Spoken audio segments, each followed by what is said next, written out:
bit of research that I did this week, and it was spurred on by a conversation I had with a good friend of mine, and he's Asian, and he was telling me that his dad likes to go out and ride his bike and so forth, and he's asked his dad to stay at home, and I asked him why, and he said because of all the Asian hate crime, and I didn't comment on it, um, but after I left the conversation, it just bothered me.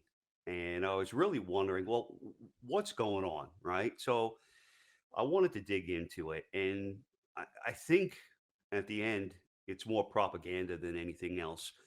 And I'll explain why after, when I dug in. So Asian hate crimes, what we find in the paper right now is they've surged by 149%. But I wanted to look at that really from a numerical standpoint. Well, what does that mean?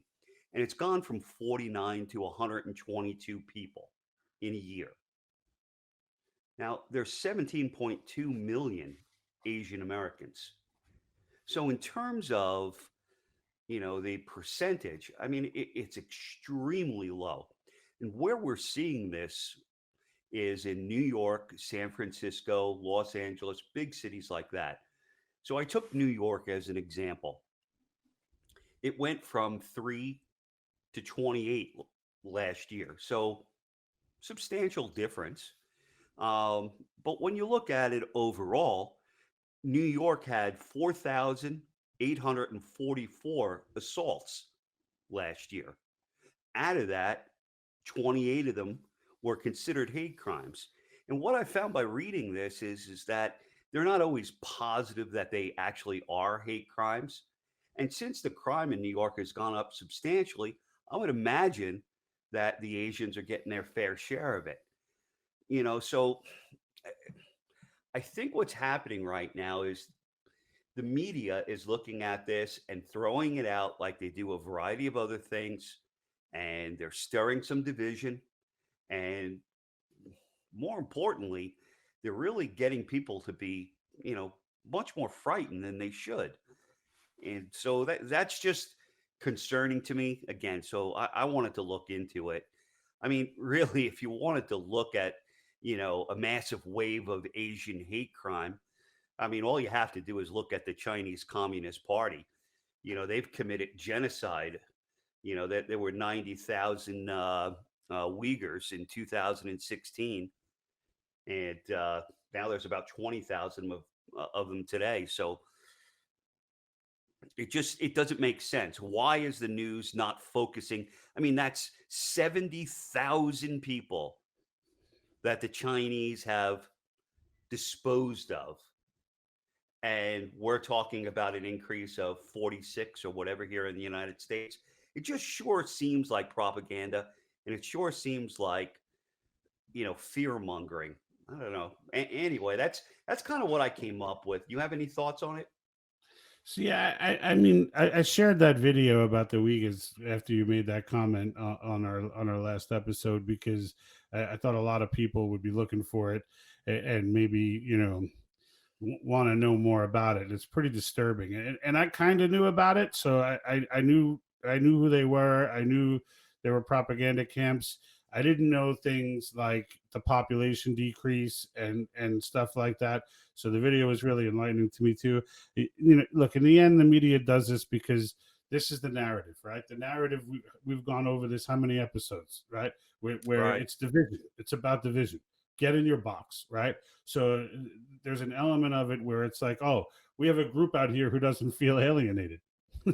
Or at least not by their standards, right? So it's like let's make sure we get them in a box too. I think they're starting to crawl out of their box, and generally speaking, that's how this whole thing works, right?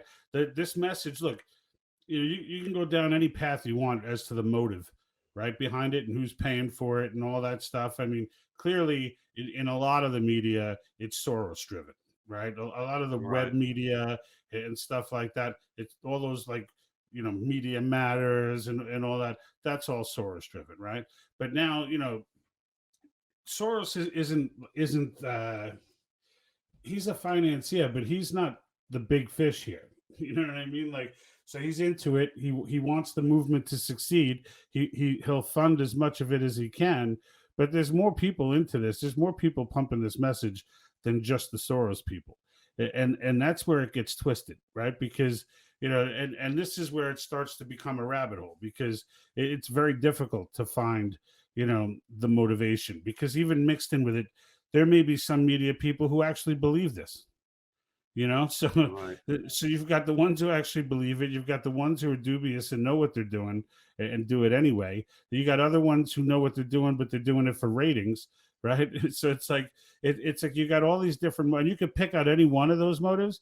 I'd be like, whichever one you think it is overall, you could pick out one of the other ones and be like, no, look, this person really believes this stuff, or like this person is so. I mean, generally speaking, when I look at it, I mean the rise the rise in crime in New York City.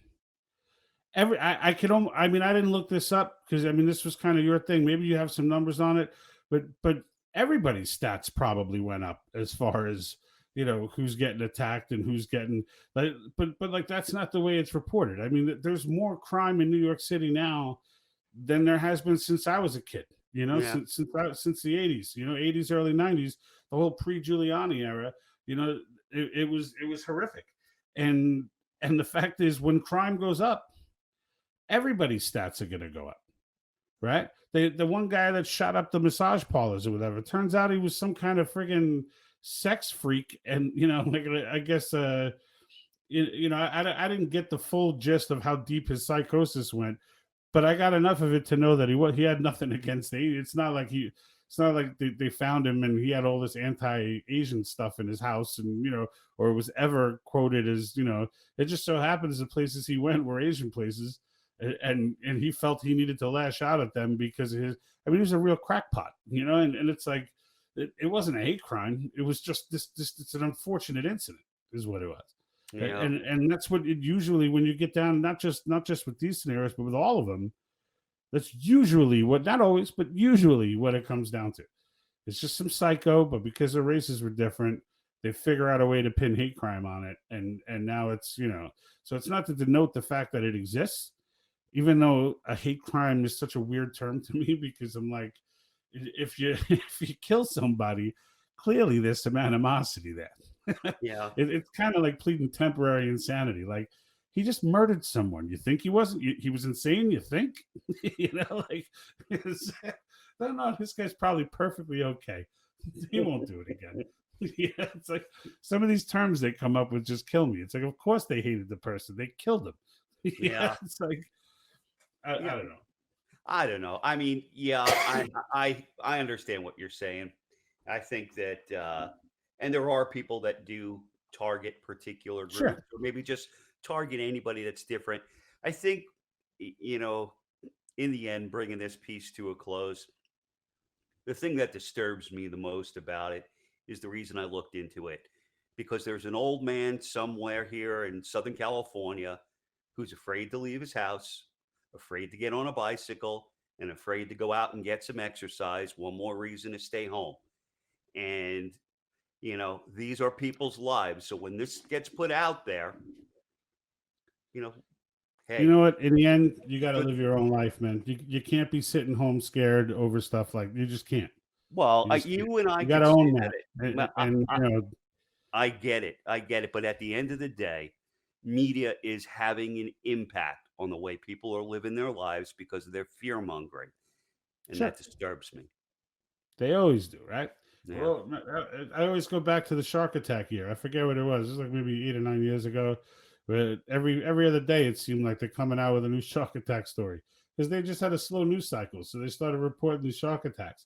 Everyone thinks it's like an epidemic of shark attacks until somebody steps up and stops the madness and is like, "Hey, this is the lowest year in shark attacks in like the last 30 years." Or whatever the statistic is. Point is, it wasn't any new epidemic, but you sure as hell think it is because they're just trying to get shocking stuff to report, right? Yeah. And that's this I think is more dubious than that though. But Didn't they the make a effect movie is the about same. that? What's that? Didn't they make a movie about that? What? The shark The attack? sharks?